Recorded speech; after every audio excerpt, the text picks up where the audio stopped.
جب حکومتیں اور اپوزیشن جماعتیں ایک دوسرے کے ساتھ جنگ میں مصروف ہوں تو اس صورتحال میں سیاسی پیشین گوئیاں کرنے والوں اور سیاست کے نئے نئے رنگ دیکھنے والوں کے لیے تو بہت زیادہ دلچسپی کا سامان موجود ہوتا ہے، لیکن عام طور پر ایسے حالات میں نہ صرف عوام کی تکالیف و پریشانیاں بڑھ جاتی ہیں، بلکہ اگر خدا نخواستہ ملک کسی آفت یا مصیبت کا شکار ہو تو نہ صرف ملک نظر انداز ہوتا ہے بلکہ مصیبت کے براہ راست شکار عوام کا کوئی پرسان حال نہیں ہوتا۔ بدقسمتی سے آج پاکستان اور اس کے عوام اسی مشکل اور مصیبت سے دوچار ہیں۔ تحریک انصاف کے چیئرمین اور سابق وزیر اعظم ملک کے ان علاقوں میں احتجاجی جلسے کر رہے ہیں جو سیلاب کی تباہ کاریوں سے محفوظ رہے ہیں، اور ان کا مقصد زیادہ سے زیادہ لوگوں کو موجودہ وفاقی حکومت کے خلاف اٹھانا ہے۔ دوسری طرف وفاقی حکومت اور ایک صوبہ سندھ کی حکومت ہے جو جناب عمران خان کو سیاسی طور پر مفلوج کرنے کے لیے اپنی پوری قوت صرف کر رہی ہے۔ نہ وفاقی حکومت ہل رہی ہے، نہ سندھ میں صوبائی حکومت کو بظاہر کوئی خطرہ نظر آتا ہے، اور نہ ہی عمران خان اور ان کی جماعت کو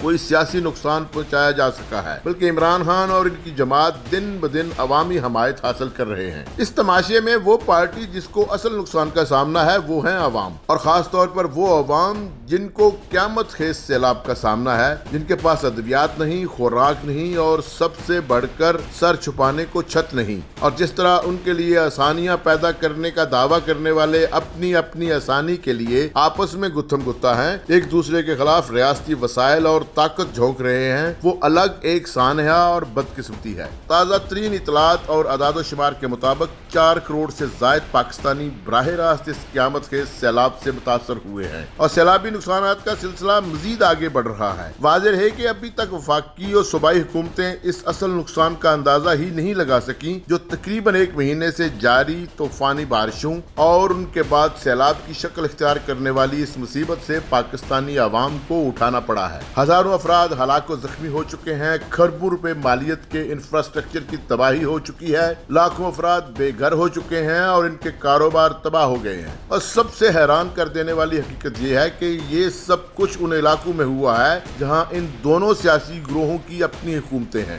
ان کے پاس وسائل ہیں، اختیار ہیں، لیکن اگر نہیں ہے تو وہ احساس ذمہ داری اور وہ تصور نہیں جس کا براہ راست تعلق عوام کی فلاح و بہبود اور تحفظ کے ساتھ ہوتا ہے۔ لیکن چونکا دینے والی بات یہ ہے کہ دونوں سیاسی گروہ پھر بھی ایک دوسرے کے ساتھ عوام کے لیے ہی لڑ رہے ہیں۔ سابق وزیر اعظم عمران خان یہ چاہتے ہیں کہ ان کے ساتھ وہ نہ ہو جو انہوں نے اقتدار میں ہوتے ہوئے اپنے مخالفین کے ساتھ کیا یا ان سے کروایا گیا، اور دوسری طرف جو وفاق کے اقتدار میں ہیں وہ یہ چاہتے ہیں اور کر رہے ہیں جو ان کو اقتدار میں ہوتے ہوئے کرنا چاہیے، کیونکہ ان کے ساتھ بھی یہی ہوا تھا۔ نہ ان کے طریقے تبدیل ہوئے ہیں اور نہ ہی مستقبل میں تبدیل ہونے کے آثار نظر آتے ہیں۔ جس طرح کرپشن کے مقدمات نواز شریف پارٹی اور زرداری پارٹی پر بنائے گئے اور انہیں ملک بھر کی عدالتوں میں گھمایا پھرایا گیا، اسی طرح وہ عمران خان پارٹی کے ساتھ کر رہے ہیں اور مزید کرنا چاہتے ہیں۔ اس طرح آج کل نواز شریف اور زرداری پارٹی کی ڈیوٹی ملکی معیشت ٹھیک کرنے، مزید بیرونی قرضے حاصل کرنے اور عمران خان پارٹی کو ٹھیک کرنے کی ہے،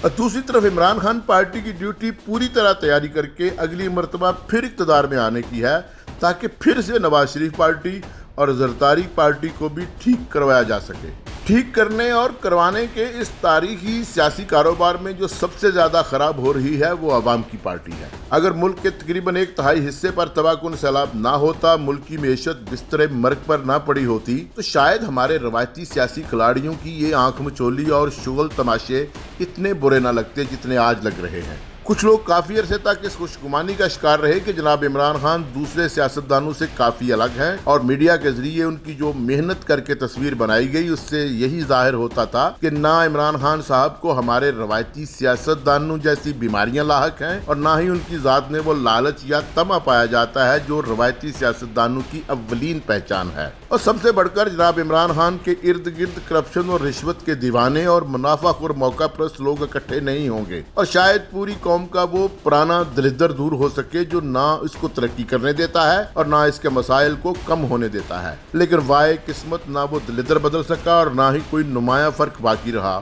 کے پی میں مسلسل 10 سال کے اقتدار، وفاق میں 3.5 سال کی حکومت، اور آج بھی ملک کے 70% سے زائد رقبے اور عوام پر جناب عمران خان کی پارٹی کی حکومت ہے، لیکن نہ 1 انچ مصیبت ٹل سکی ہے اور نہ ہی آدھا سینٹی میٹر تبدیلی آ سکی، بلکہ الٹا خان صاحب کی شکل میں بھی